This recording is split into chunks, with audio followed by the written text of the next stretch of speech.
Thank you, everybody. This is, I feel a little bit like Oprah Winfrey up here or something, but it's, thank you all for coming and for coming to the last panel and session of the day, and really appreciate you all wanting to be here for the conversation.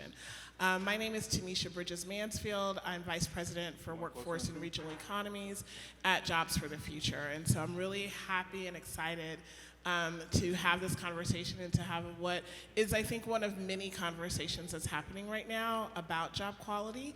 This is not like the penultimate conversation, but we're just adding to the talk that is happening, the action that is happening, the thinking that is happening to compel various actors across the workforce and education ecosystem to begin thinking and then moving towards improving the quality of jobs for frontline workers across this country. So today, I'm joined by two awesome and fabulous people who I'm really excited to know. Steve Lee, who's the Executive Director of the SkillUp Coalition, and Ellen Frank Miller, who is Executive Director of the Workforce Organizational Research Center. And I always get it, like I always have to look and read it out, because I know it is work. But that is an acronym that actually stands for something. And so I'm really excited to be here. So one of the things I just want to start off with is, like, why is JFF having a conversation about job quality? And I think it's because it's one that we are increasingly recognizing as really important for the field and for the ecosystem to begin thinking about. And we recently released a job quality framework that you all can see on our website, but it really talks about what we see as like 4 key critical components to job quality, and then there's elements underneath it. We think that good quality jobs should have good compensation, should have a supportive structure, should have an agency and culture that supports workers, and that provides a range of opportunities for advancement for workers. And those are kind of the foundational pillars of how we think about job quality. And even as we've been preparing for this session and have been talking over time, recognize that there are other folks in the ecosystem who think about it as well. Steve and Ellen do as well. So sit back and listen for a little while. We'll leave some time at the end for questions and answers, but I'm going to kick it off with Steve, and if I can open up my deck. So Steve, one of the things that I'm really kind of excited to talk with you, and it was really great to learn more about the exciting work of SkillUp Coalition since its inception over the last few years, but can you share a little bit more about yourself? And also share a bit about SkillUp and the journey really that your organization has been on since its inception during the pandemic. Great, thanks Tameshia. Hi everyone, I'm Steve Lee. I work for the SkillUp Coalition. Before this, I worked in philanthropy for about 12 years in New York City. And if you think about SkillUp as like a digital aggregator, where people come to our site and then we send them into places that are looking to hire, train, or serve low-wage workers. That's basically our jam. And if I think about the two principles that we have that we think are really important, the first is to be data-driven, heart-led, and second is to be about the worker. And what that means from our platform experience is that we offer choice to workers.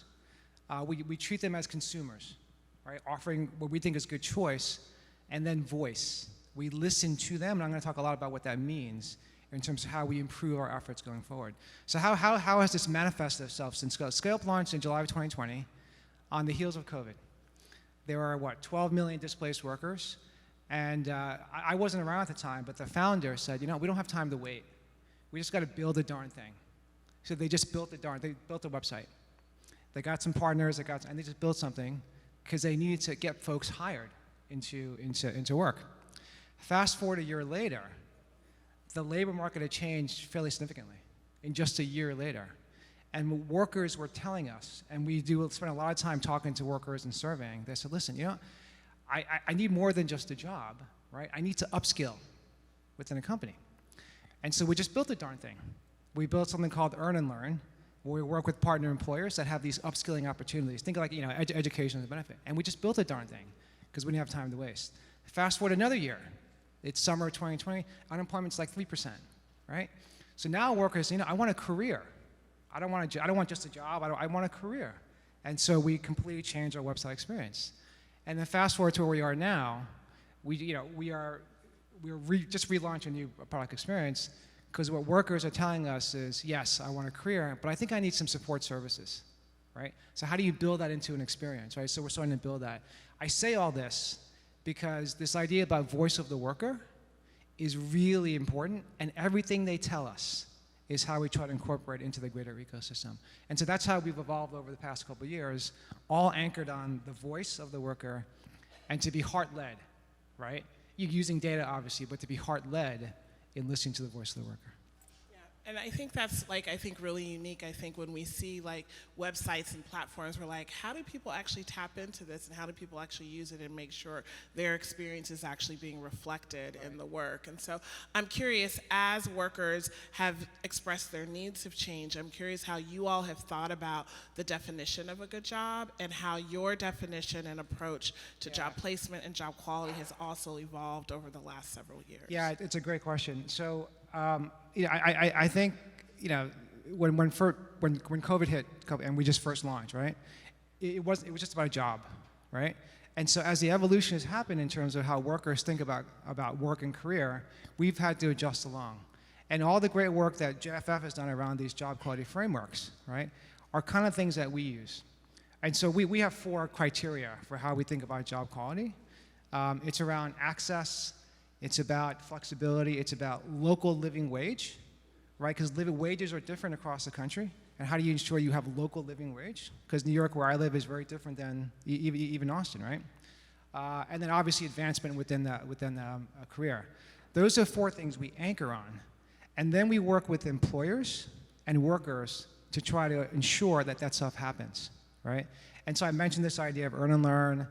On the employer side, we're doing a lot more stuff around building off APIs and scraping the internet to see, what jobs, and then putting that into our job quality framework. So we surface many, many more jobs that are high quality, at least we think are high quality, by just scraping, right? And then lastly, on the employer side, you guys probably are familiar with something called the American Opportunity Index, which was released about a month ago from Schultz Family Foundation. They have basically ranked like all the top employers around how they think about work. And we're trying to build off that data set to offer our workers meaningful opportunities. And then the last thing I'll say is just on the worker side, right? Again, we need to listen to what the workers are telling us and make sure we build. Like for the recent data, there was an article about earnings, income increase over the past 2 years. The largest percentage increase has been for low-wage workers over the past couple of years, percentage-wise. And I think that says something. And how do we use that to incorporate into our experience I think will be important going forward. Yeah, and I think to that point, it'd be really interesting to dive in a little bit more into like who is using your platform, and then like what are the jobs that you are seeing workers being attracted to based on what you are cultivating, based on your framework and how you think about good jobs. Yeah, so the workers, our target population are those without college degrees earning under 40. So if you're familiar with the term STARS, which is a terminology through a partner of ours, Opportunity Worc, those are the ones we most try to reach. And if you think about like the industries and the jobs, SkillUp only services basically 35 jobs in essence, because we've identified these 35, not 350, not 36, right, not 34, like 35, right, that we think are the best based on some labor market analysis and stuff we do in-house. And these are the 35, right? And then we surface those on our website. And I would say 60% are healthcare and IT, right? Which makes sense because of the way the world's going, and obviously the 4 criteria we set. But we also have some other industries. But we're very careful on what we select, right? On what we put on our site, because you don't want to have too much. And there really only is like 35, right? At least currently, Tameshia. Yeah, and so to get to that 35, then how do you go about validating, right, that the jobs and the employers are actually good jobs and good employers? Because I think a lot of people think about like any job is a good job, or we look at this like one little thing like wages, but you have several other areas that you look at. There's other areas that we look at as well. And so just how do you go about testing and validating and ensuring that the jobs and the employers that folks are being matched with meet the standard that you're looking for? Yeah. In the background, we do a whole lot of homework, right, on the research side of things, looking at labor market data and things of that sort. And again, we have this framework we use, which is often mirrored off JFF's, around things like local living wage, right? Think about accessibility, flexibility. So we incorporate all those elements. And then we also, beyond just desk research, we actually talk to folks. So locally, you know, what happens in Austin may be different than New York, and what's happening in the local ecosystem is very different. So we do a lot of homework on the back end to surface. And then we want to make sure that a partner, let's say employer, right, they have the same principles as we do, right? So things around upskilling, right, around flexibility, work, all those kind of things, we screen out. So we only have 20 employers we work with, right? And I think we turn away a few because they don't meet some of the criteria. We're very principled about that.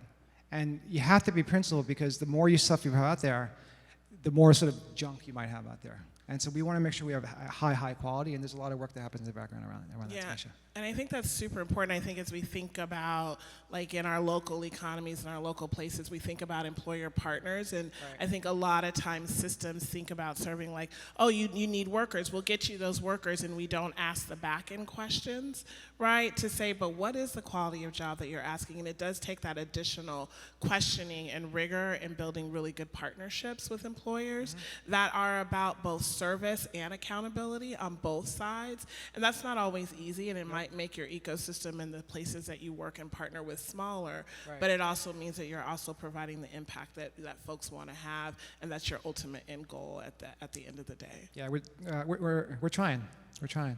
No, that's really great to hear. So Ellen, I'm gonna turn things over to you, and I think what I've appreciated about learning about your work over the time that we've been talking, even before this session, just as I think comrades and partners in this work over the years, is that you really think about what does it mean to bring research to action, right? And to be able to actually move the needle to what you call voluntary employer action on job quality. So I'm wondering if you could share a little bit about work and your approach to doing this. Yeah, thank you. So I appreciate all of you being here. I'm Ellen Frank-Miller. I'm founder and CEO of Worc, the Workforce and Organizational Research Center. A mouthful. So we are researchers who bring the evidence base into action, and I think it's important when we talk about quality jobs that we think about the role of public policy, which is foundational. Things like minimum wage laws, fair work week ordinances, they are absolutely mandatory, and in this country, we can't count on public policy to go far enough. So that leaves us with voluntary employer action.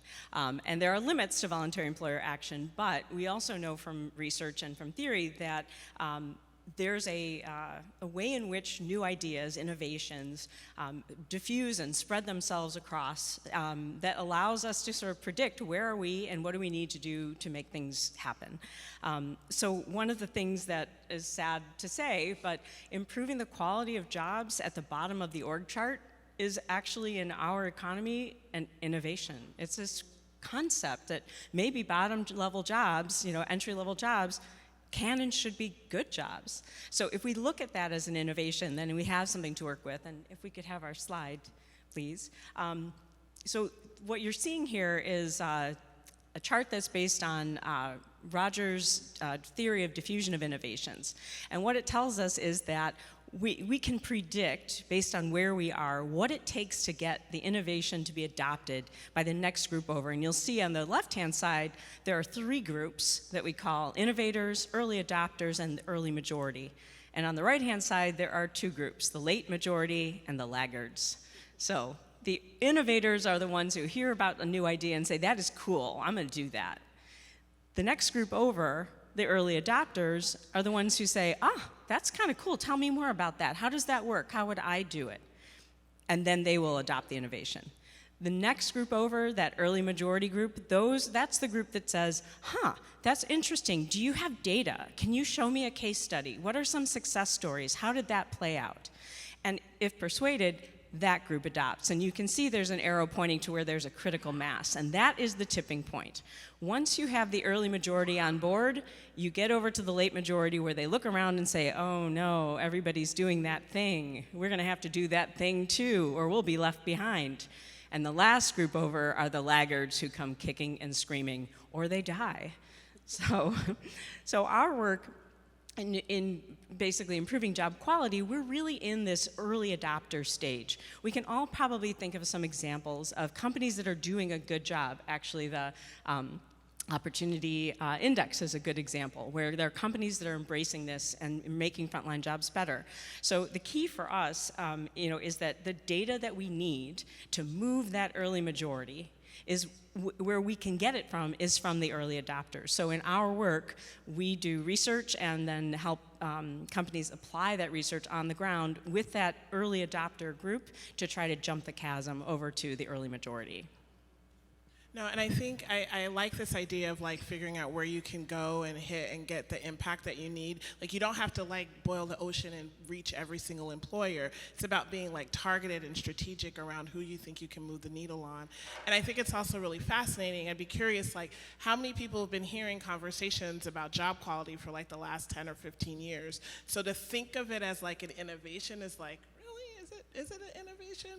But in some ways, I think it really is, and I think the way you're approaching it is actually really smart and strategic, and appreciate kind of the thought that you've put behind it, so that you're using your time and your resources well to be able to move the needle that way. And I think that really, it's a horrible thing to say, but the Great Resignation was like the best thing that ever happened to us at work, because suddenly companies were like, oh my gosh, these workers are essential and they're leaving. We must do something about this. We're like, we can help you with that. So this idea that somehow there was this awakening that making jobs better would actually be good for business, that's what makes me say I've been doing this for 30 years, and it's finally coming around to where it's top of mind. Like, this is actually a strategy that can make our business better. No, I do think that the pandemic and everything around it was a wake-up call on a lot of opportunities to change. It's like, how do we harness that opportunity, like now 3 years later, to keep things moving and keep the needle going. So yeah, I'd be curious to know also a little bit for like the late majority and who are like, oh wait, I gotta do something. How do you think about pressure points, right? We talk a lot in markets about like how do you move people and what are the pressure points for movement. In your research and what you're seeing, like what are those things that compel workers or employers to make the changes, and where is the kind of like easiest entry point to get employers to begin moving the needle on quality? Well, I'm glad that you brought up the fact about who is your audience and who do you go after. We don't bang our heads against the wall at work, and I know you all don't either. You look for the coalition of the willing, and you start there and move forward. So we did some research for the National Fund for Workforce Solutions that was funded with generous contribution from the Bill and Melinda Gates Foundation, that was looking at how do we make small to mid-sized businesses, how do we activate them to make jobs better. And as part of that research, we looked at the motivations of the leaders of these small to mid-sized businesses that were participating in the research. So if they're participating in the research, they're in that early adopter category. And in trying to understand their motivations, we found that there were 3 novel findings. The first of which was they knew the realities of their workforce's lives. They knew their frontline workers, they knew what their workforce was all about. Even if they had 300 employees, they really had their finger on the pulse.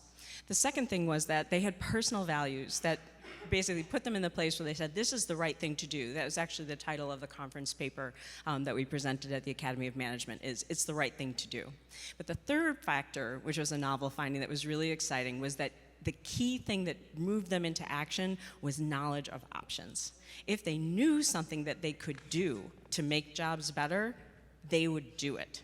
And all of them referred to, when they learned about something, and that was why, then they thought that it would work for their workforce.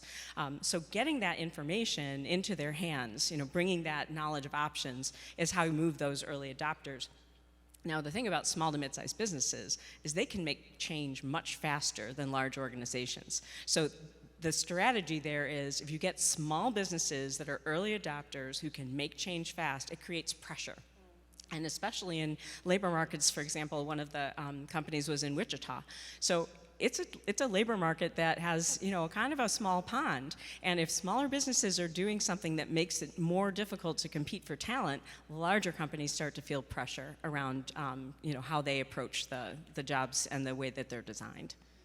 Yeah, no, I think that's a really good point. I think we sometimes don't think of small businesses as like an anchor to be able to move the needle on job quality, but I think in some ways they have some flexibility and ability to do it. It can be a challenge, right? But I think in local labor markets where they have to compete, where they are often civic leaders, like there's a different case, I think, to be made for small and medium-sized businesses to make the changes to improve the quality of their frontline workers. And I'm curious, like, how you go about thinking about that case making with small to mid-sized businesses. Like, what is the thing that gets them excited to be like, oh, maybe if I change this thing, it'll address this pain point or something that I have. Mm-hmm.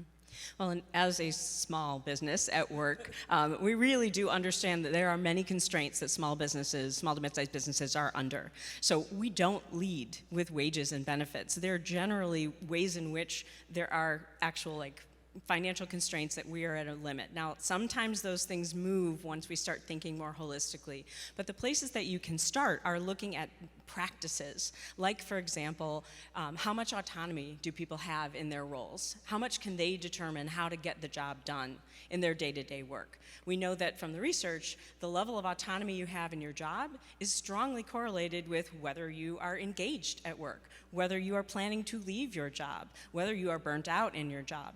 And actually, we can have the second slide. These are the job quality maps that were, again, developed as part of the project with the National Fund for Workforce Solutions, funded by the Gates Foundation.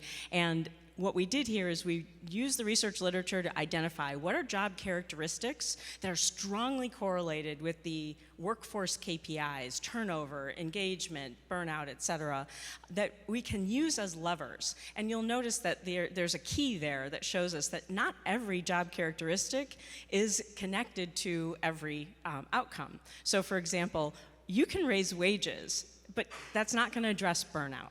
And I actually had a bank executive say to me, well, when my team works really hard, we bonus them, and then it's all good. Well, if you work them really hard and they get burned out and you bonus them, there's no evidence that that's actually going to retain them. Benefits, on the other hand, are very strongly connected to retention.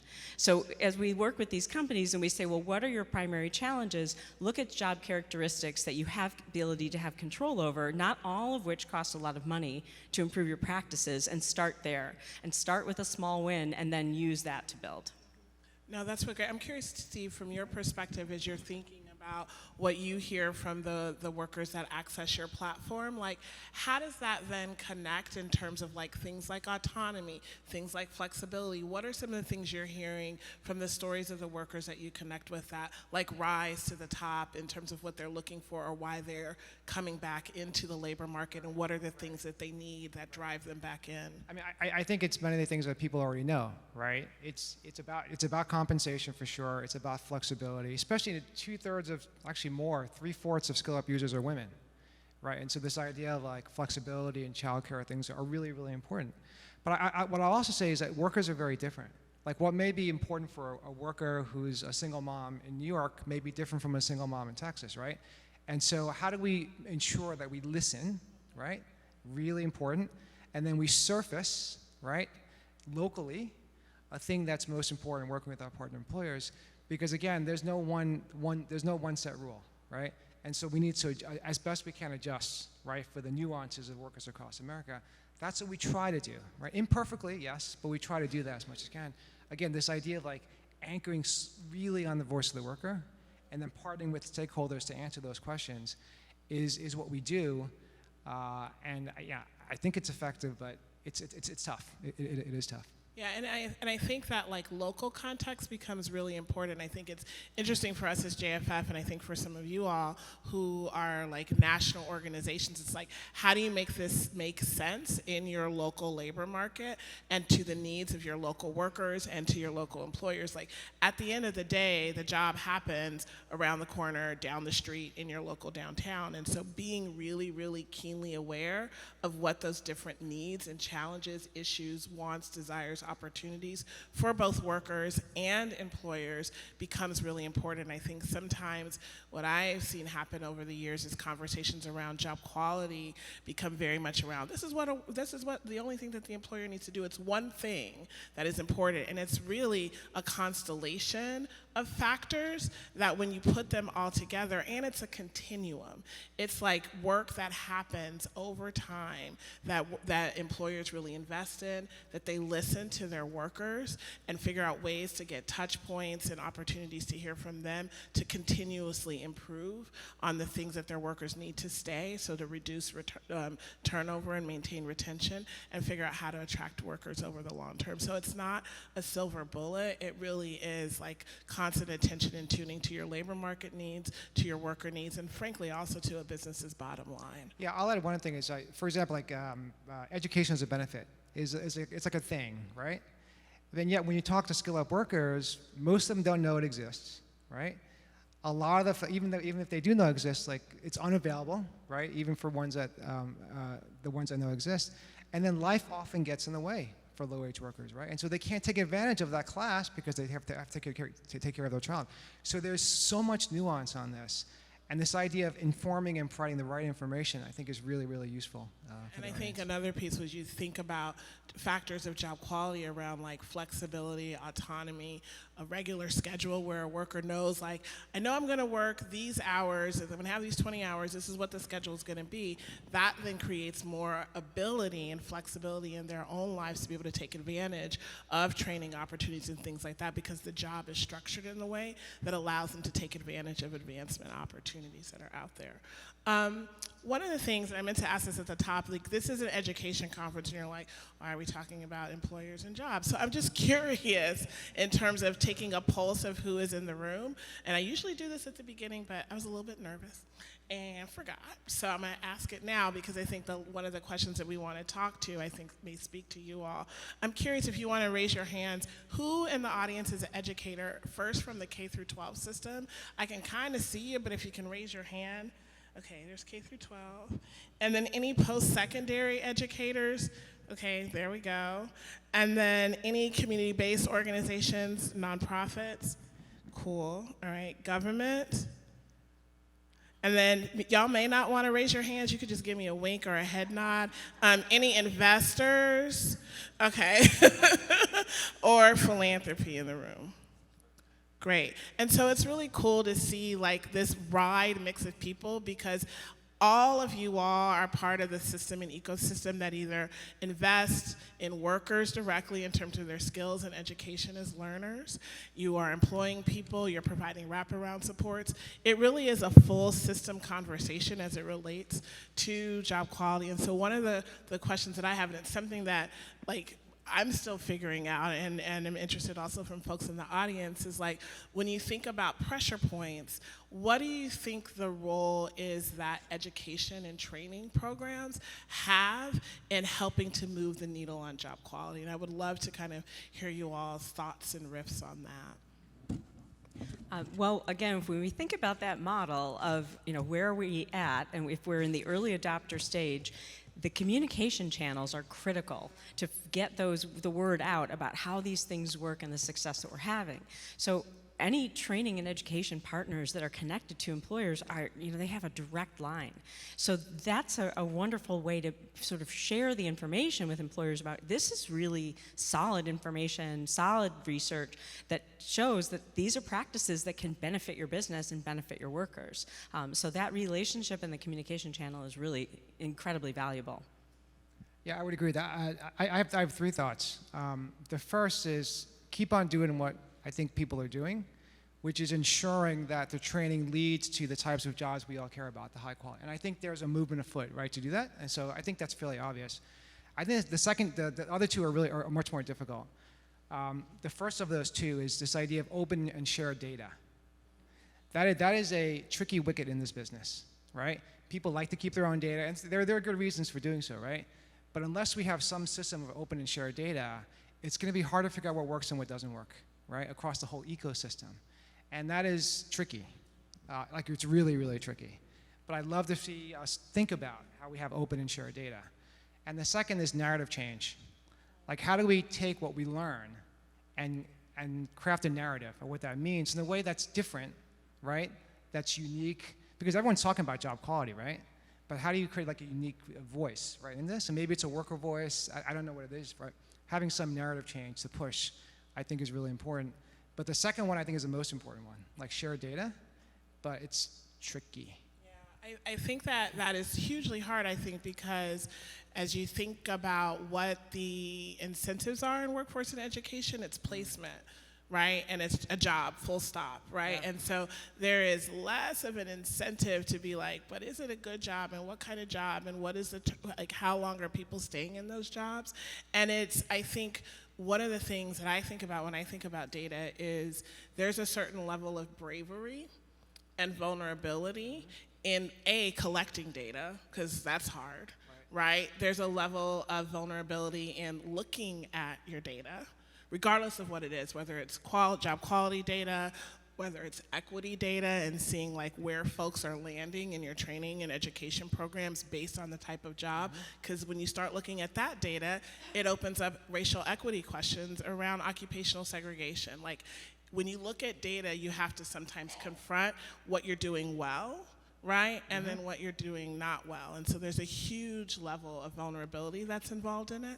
And I think there's also like a huge level of curiosity, because then once you look at where what you're doing well that you can celebrate and continue replicating, you can also get into the solution business also in terms of saying what's not working and start thinking more creatively about like how do you find the solutions and the things that we haven't really thought of to address this pain point that the data is looking at. And so I know that's something that we think about a lot at JFF through Equos and some work that we're doing around how do we begin to really look at and measure the outcomes of education and training programs, particularly when you look at short-term credentials, to make sure that the needs of workers, that the needs of employers are met, and that there's really clear outcome data on the other side, not to penalize folks, right? But really to think about how we use data as a mechanism of continuous improvement for our programs, but also for the people that we're ultimately in the business of serving. So I appreciate you kind of lifting up the data and like research element of that. I'd be curious also from you, Ellen, as a researcher, like how do you get employers to share and look at their data? Like, I think we've just thrown out like education needs to look at their data, but like how do you get employers to like actually do that? And like what is a lesson that can come from that for educators as well? Very, very carefully. So what I think is, again, I keep going back to the Rogers model. When you have the innovators, they are the trailblazers, and they want to share their data. And if you think, so I'm going to take the impact investing world as an example. There are a small handful of firms that are innovators that are approaching investing with a job quality lens. They have the investment thesis that if we work with our portfolio companies to make jobs better, the portfolio companies will be more successful, and we, the investors, will make more money. They are evangelists, and they are sharing data about their success and how they're approaching this work. So the key is to find the employers who really believe in the thesis and really want to advance the effort. And then, of course, as researchers, we take confidentiality and anonymity extremely seriously, and we adhere to very high standards. And I think that's really crucial. There are some companies that are like, no, put my name on that. And then we will. But really building the trust and the relationship and finding the right folks who have an interest in advancing the practices. When we talk about, mentioned healthcare, in the Chicago area, we're doing research with 4 large hospital systems that are trying to build career pathways for frontline healthcare workers. They all have the same problem. They all have the same trouble recruiting. They all have the same problem retaining. We're working with all of them. We're surveying employees. Surveys are in the field right now. Each employer will get to see their survey results for their employees. We will also aggregate those data, de-identify it, and then report back to this collaborative of healthcare employers to say, here are the findings across this healthcare ecosystem, because that can help everybody. So by working with employers and giving them data about their company, their organization that can be valuable to them, and then aggregating data in an anonymized way that keeps things confidential but can benefit the larger ecosystem, that's another strategy.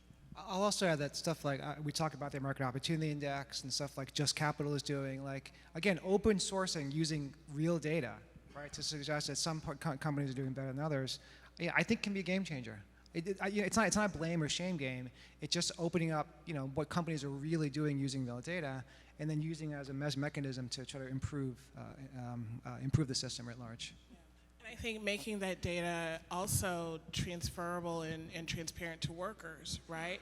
And helping workers understand, like, how do I identify what's important to me in a job?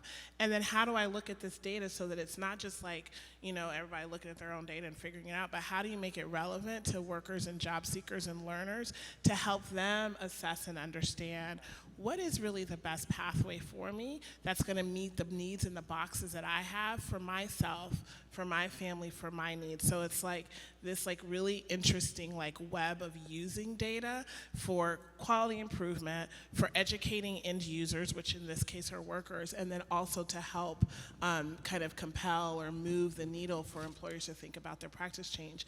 And I think there's also something interesting about getting employers to work together. So we do a lot of work with sector partnerships and things like that, because there's also a certain level, there's both competition when you bring employers together, but there's also a certain amount of safety when they're all sharing some of the same pain points. They don't feel quite so alone in it, and they can come up with better shared solutions that they can work through and think through how to help and build together as well.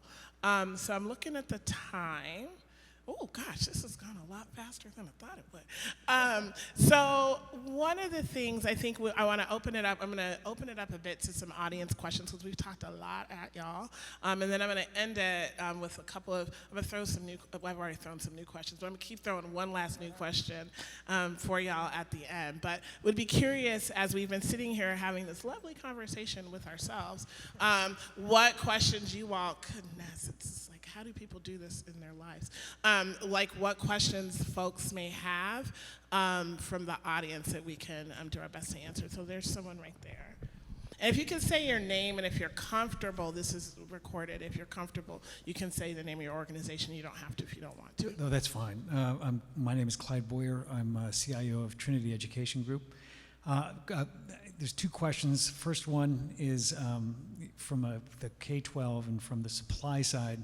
How can we better align, especially with regional development, this kind of addressing the skills and demand gap?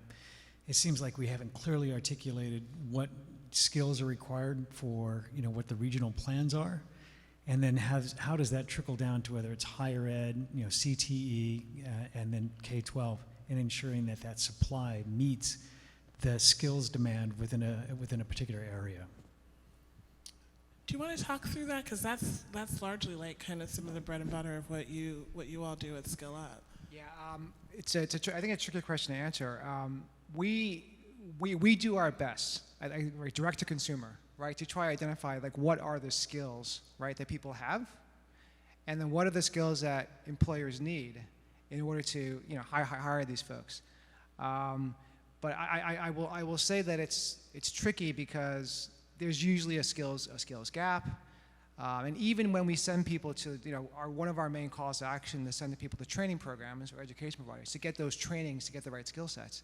Even then, there's often a skills gap, and so listen, it's what we do, but it's really challenging, and I'm not a K-12 expert, and so I don't really have any good insights how this bleeds into K-12. But this idea of skills assessment is not something new. People are doing it. But to do it really well, I think takes a level of relatively sophisticated technology, et cetera, to really, really do well. And there are lots of companies who are doing this stuff. We do our best, but it's tricky. And K-12, I can't answer that, unfortunately. Yeah, and I would say, goodness, I think part of it is being really attuned. One, it's partnership, right, and being really attuned to what are the needs and the skill development opportunities that workers need. I think the other piece of it also comes into really tapping into people's interests, particularly young people and children's interests at an earlier age, to be here are the opportunities that are there for you, and really kind of doing some of that exposure. I think it's the work you all do, right? It's how do you do early exposure to career pathways? How do you do all that? But I think there's also a piece of kind of understanding where the gaps stem from, and also understanding that some of the gaps that people have larger and other systemic issues that also have to be untapped to be able to actually help people and young people take advantage of the opportunities that they have and really maximize the skills that they have. And that is a longer game that isn't just about training, it's understanding what some of those other issues are and how do you find the right services, whether it's wraparound supports, whether it's policy change, whatever it is, to be able to get those issues and those barriers addressed so that folks can take advantage of the opportunities that are there. And what I actually really think is like the intrinsic value and interest and curiosity that people have to want to learn and to want to contribute. And sometimes things get in the way, and you have to kind of figure out what those things are. And I hope that was helpful. Any other questions? There's one right here. I just see a pink shirt and a mask.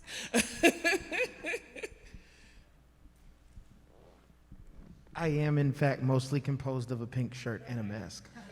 My name is Ramel. My name is Ramel.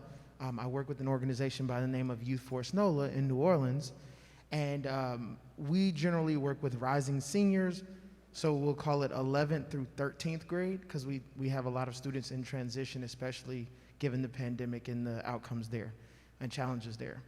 The question I'm posing to you all as the panel has to do with getting students the technical skills, even the durable skills, getting them into positions in high-wage, high-demand areas. But the challenge we've seen at times, and I'm wondering if you've had the same one with young workers, is companies are invested in talent, but perhaps aren't invested in DEI or environments that are retaining the talent they're recruiting, and how you've grappled or dealt with that, and frankly, if you've seen that to be the case in your work as well. I will say, I'm trying to think what to say about this. There's a lot to say. As we think about the job framework that we have, a big piece of it is around agency and culture, right? Because that is something that organizations have to have a laser focus and attend to it on a regular basis and have a solution around it. I think one of the ways that we think about it at JFF is related to what we have is our impact employer model, where we think about what are all of the things from total rewards to your culture to how you engage in community that makes someone a good employer. But it is like, it has to be something that employers think about, work towards, have a plan for from day one, and are continually doing it. I think we're in this really interesting time where we're trying to like recruit diverse talent to bring folks in, and I'm not always sure how much attention is being paid to making sure that it is a welcoming environment, right, for young people, for people of color, for immigrants, for women, and that all of that is equally as important as what you do to get people in the door. And so I think we're in this really interesting moment where like DEI isn't just about like what we can put on our website or what we can like kind of toot our horn to, but I think employers and workers are feeling the pain point when it doesn't match up. And I think folks are becoming a lot more curious and I think intentional around what is it that we can do to make the changes that we need to make. But it doesn't always happen. But I think it has to be a motivation, and it has to be something that folks pay attention to from the C-suite on and are making the continual investments on a regular basis. I'd be curious with the folks that you work with, like how that comes up. Yeah, so I think I would agree. And this idea of it doesn't match up, right? There's idea of like there's a dissonance, right, between what and the rhetoric that sometimes employers are saying and what workers really feel, right? Now, I'm a big cynic when it comes to DI. Like, I think companies do it for reasons which are not always so great. I'm just being honest about that. And yeah, I do think there are more employers to think about it. When you talk to a worker, they butt heads, right, against ultimately the hiring decision, right, where it just comes down to company. I didn't hire the best person, and I get that sometimes, right? And often it's not what they say around DEI, and so workers are telling us that. I will say that there's a slow trickle, right, to making improvements. I think hopefully it'll become more than a trickle. But right now it's still a trickle because I think there's a mismatch, right, between the rhetoric sometimes and the realities of workers are telling us. And the workers are telling us that there's a mismatch.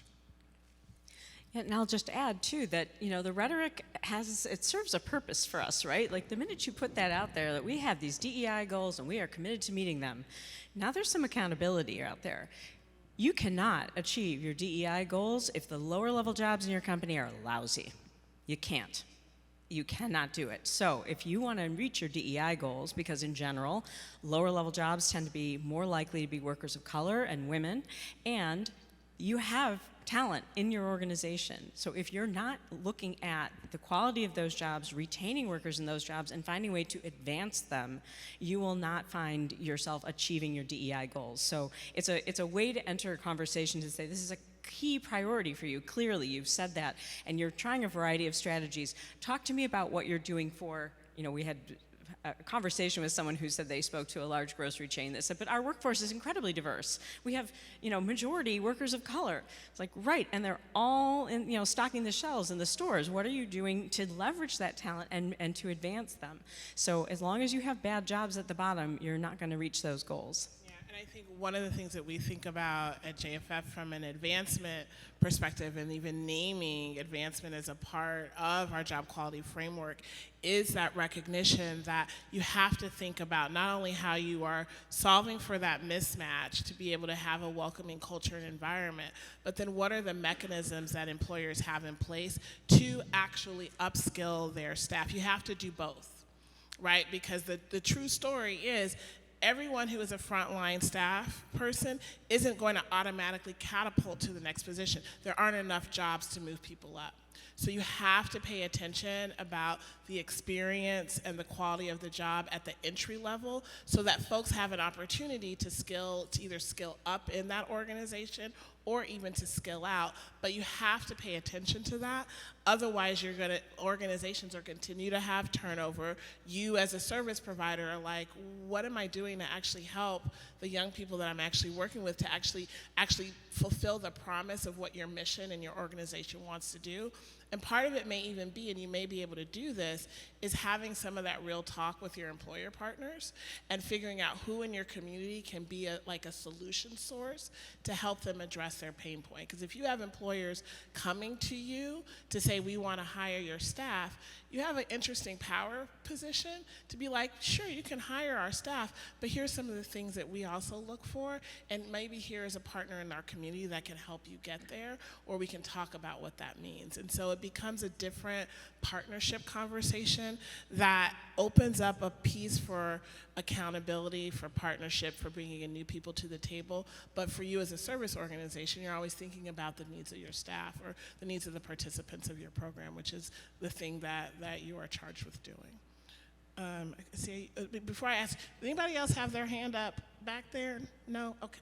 I can't see. We'll come and get you. I knew there were people back there, but I can't see. Thank you. Hi, thank you. My name's Aaron Miller. I work for a talent organization in Tulsa, Oklahoma, and I'm curious about, we hear from employers all the time that they have trouble navigating all the training options in their own communities, and I think SkillUp is a really interesting solution to help route people to the right place, both employees of an organization, but also employees or workers who are not employed. And I'm curious what you've seen in scaling that ability to help route people to the right training program that gets them to high quality jobs. It's a great question. It's what SkillUp tries to do as a sort of a national technology platform.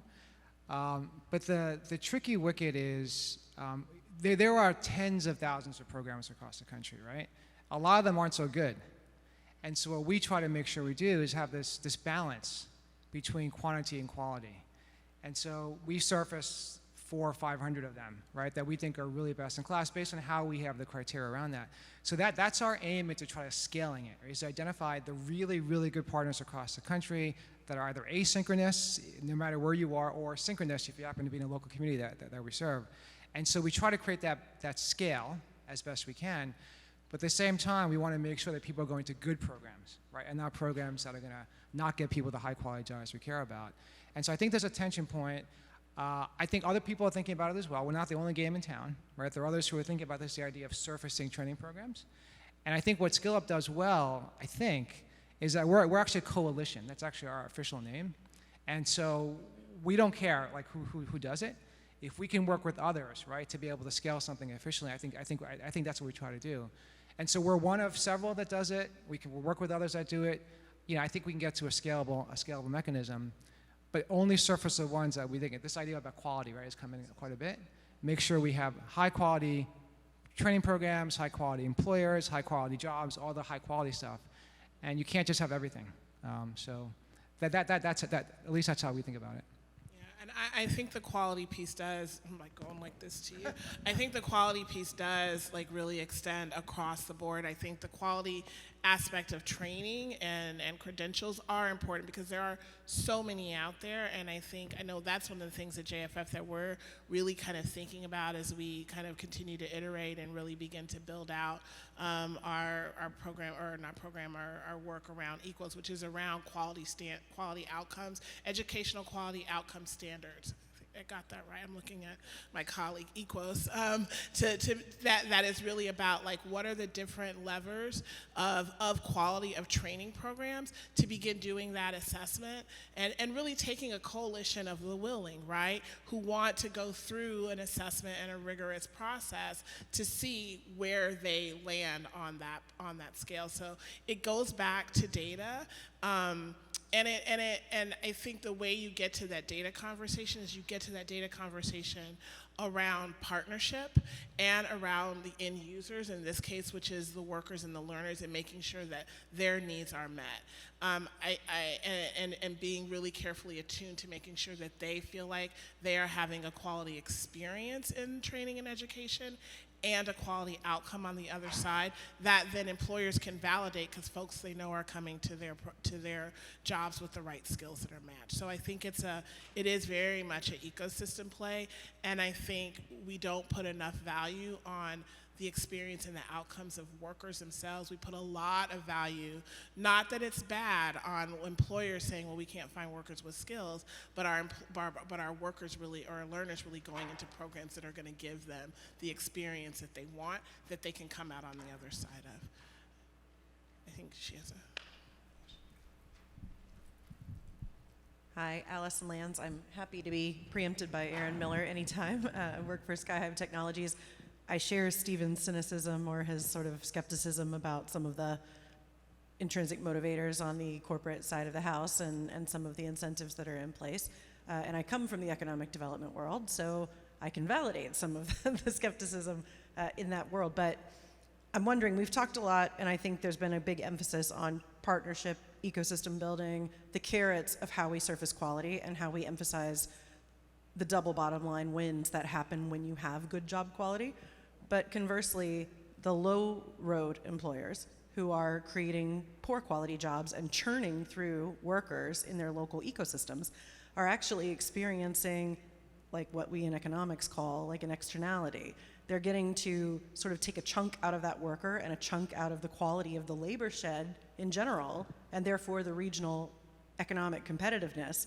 And they're not incurring any of those real costs. They're sort of externalizing them to the rest of the community. And in the meantime, they're hiring 10,000 workers, but they're churning 4. And I'm wondering if there's been any conversation. We've talked about carrots, but we also know that there's been a whole lot of like, the SEC tries to track people metrics now. There's really lax reporting and accountability on that. To what extent have we or any of your organizations explored or talked about potential sticks?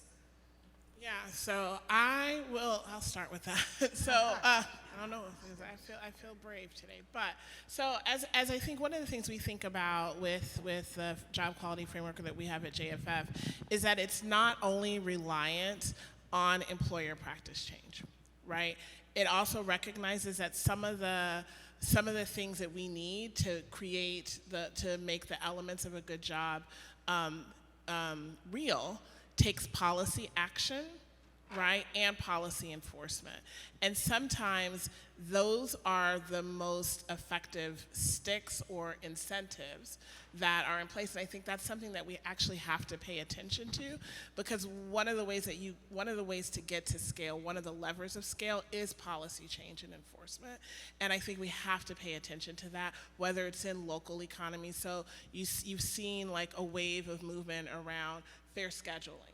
Right, you've seen a wave of ordinances around, we've seen living wage stuff forever, but this new kind of rise around what does it mean to have a fair wage ordinance in place that applies to all employers, that's a really interesting incentive or stick when you have the right kind of enforcement mechanism behind it. So I think policy is a really interesting, I'm not gonna say stick, I'll say motivator, right? And sometimes it can be a stick in there to compel by requirements for employers to behave differently. I would also say the other piece in the way we think about another lever to job quality is really around worker-led initiatives, right? So it's like, what does a stick look like that is worker-led, right? That is about the voice of community and kind of how do you build power, how do you do all that work to create a different type of narrative change, incentive, whatever you want to call it, to create that additional kind of bottom-up pressure on employers, on policymakers, on ecosystem actors to move the needle. So I think to create those additional motivators, it is about policy. It is about, there is a piece of power building. There's a huge role that I think industry actors play as well around setting, even if it's verbal benchmarks, to say, for this industry, we believe this is a benchmark for jobs in this industry, and that then becomes another really interesting motivator stick, what have you, that creates kind of a bit of a buzz within an industry for folks to kind of act right, show up differently within their ecosystem. So I think it's about how do you get to employer voluntary action is one piece, but I think policy is another piece too that I think you have to put on the table to be able to make that happen.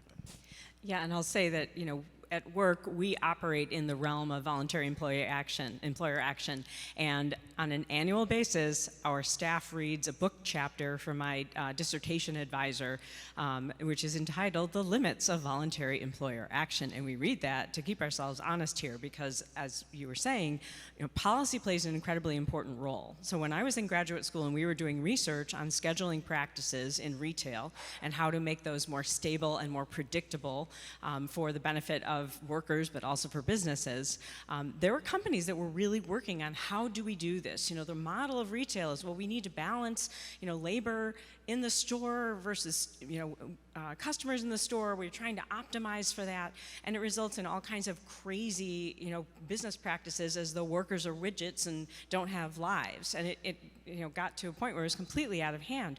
The employers that are engaged in the research with us were really trying to crack this nut. Well, that research that was done by Susan Lambert at the University of Chicago, forms the foundation for every Fair Work Week ordinance in this country.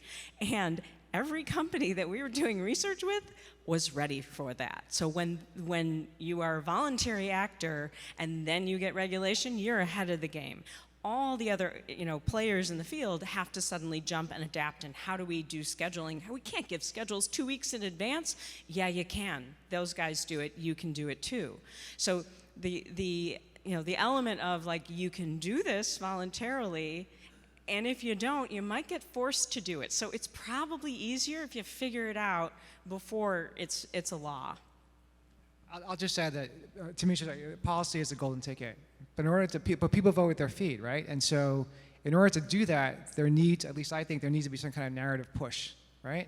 And it's one of the reasons, if you guys are familiar with tear the paper ceiling, one of the things I like about it, right, is this idea of how do you create some narrative change around how employers are thinking about workers and vice versa. I think, personally, I think you gotta have that, because again, people are gonna vote with their feet, and that's how you create policy change. So we have reached our hour. So I know, whew. So I just want to really thank Steve and Ellen for this conversation. This was a lot of fun for me. I always like hearing what other folks are thinking and also what folks are doing.